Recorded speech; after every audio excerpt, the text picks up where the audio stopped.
Allah subhanahu wa ta'ala, thumma tuwaffa kullu nafsin ma amilat, kisha italipwa kila nafsi yale ambayo iliyoyafanya. Wahum la yuzlamun, na wao hawatadhulumiwa.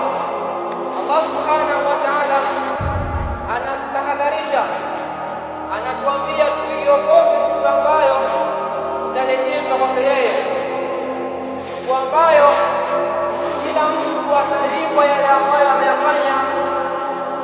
Ikiwa umefanya ya kheri, Allah atakulipa kheri, na ikiwa umefanya ya shari, Allah atakulipa kutokana na yale ambayo umeyafanya.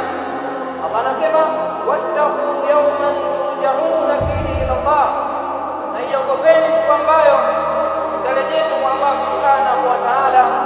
Thumma tuwaffa kullu nafsin ma kasabat wa hum la yuzlamun, kisha kila nafsi italipwa yale ambayo iliyafanya na wala hakuna ambaye atadhulumiwa. Leo hii watu wameingia katika kumwasi Allah subhanahu wa ta'ala kana kwamba hawatarejeshwa kwa Allah, na Allah ashasema thumma tuwaffa kullu nafsin ma kasabat, kisha italipwa kila nafsi yale ambayo iliyafanya. Ikiwa umefanya shari utalipwa shari, na ikiwa umefanya kheri utalipwa kheri. Allah akathibitisha akasema wa hum la yuzlamun, kisha hawatadhulumiwa.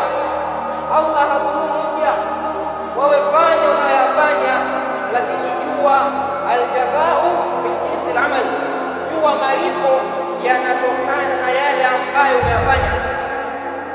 Usije ukatarajia upande mahindi eti ukune maharage, la, aljazau min jinsi al-amal, ukipanda mahindi utavuna mahindi, kadhalika ukifanya kheri utalipwa kheri, na vile vile ukifanya shari utalipwa shari.